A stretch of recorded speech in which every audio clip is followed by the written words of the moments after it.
Telangana CM Revanth Reddy అధికారంలోకి వచ్చిన నాటి నుంచి హైదరాబాద్ బిల్డర్ల మీద ఎందుకు గుర్రుగా ఉన్నారో మీకు తెలుసా? ఈ వీడియో చూస్తే అసలు విషయం మీకే అర్థమవుతుంది. ప్రజల కోసం 10 మంది కోసం మంచి చేయాలనే తపన ఉండేటోళ్ళు వెరీ వెరీ రేర్. 5 సంవత్సరాల నుంచి చెప్పాలంటే నేను దీంట్లో ఇంకా కంటిన్యూ ఈరోజు ప్రౌడ్గా క్రెడే హైదరాబాద్ని రిప్రజెంట్ చేస్తున్నానంటే the reason behind him KTR గారు. ఎందుకనంటే ఎప్పుడు కూడా మనం చేయాలని అనుకున్నా కూడా చేసి దాన్ని ముందుకు తీసుకునే లీడర్షిప్ ఉండాలా. అంత ప్రోయాక్టివ్ గవర్నమెంట్తో అంత మనలో కలిసిపోయి ఎప్పుడు అంటుంటారు అరే మినిస్టర్ కలవరు అనేది కాదు, he's there available all the time. ఒకటి ఉంది మా వైపు నుంచి కోరిక, గవర్నమెంట్ మనకు వచ్చిన తర్వాత ఎవ్రీ 3 months మేము ఇష్యూస్ తోటి మీ దగ్గరికి వస్తాము. తప్పకుండా దానికి తగ్గట్టుగా ఒక maybe all the representatives will be coming and we want to meet you.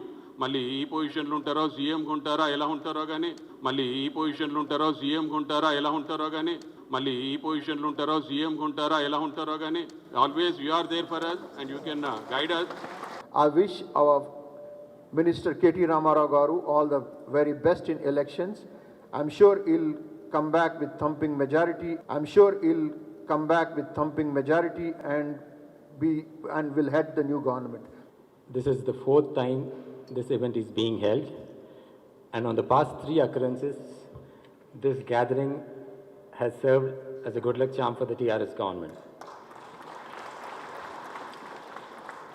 Now, I'm sure TRS is going to emerge victorious this time also, as we convene here for the 4th time.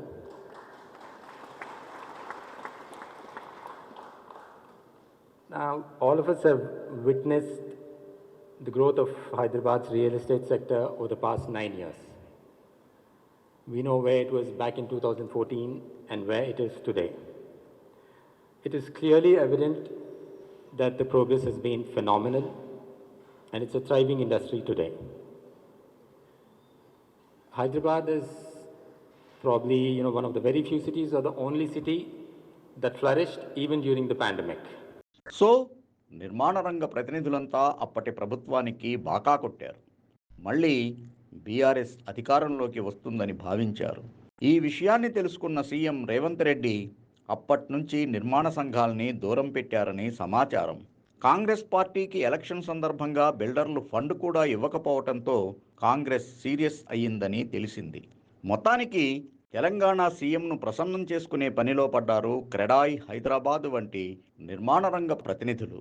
మరి వీరి పట్ల Telangana CM Revanth Reddy ఎలా వ్యవహరిస్తారో తెలియాలంటే కొంతకాలం వేచి చూస్తే తెలుస్తుంది.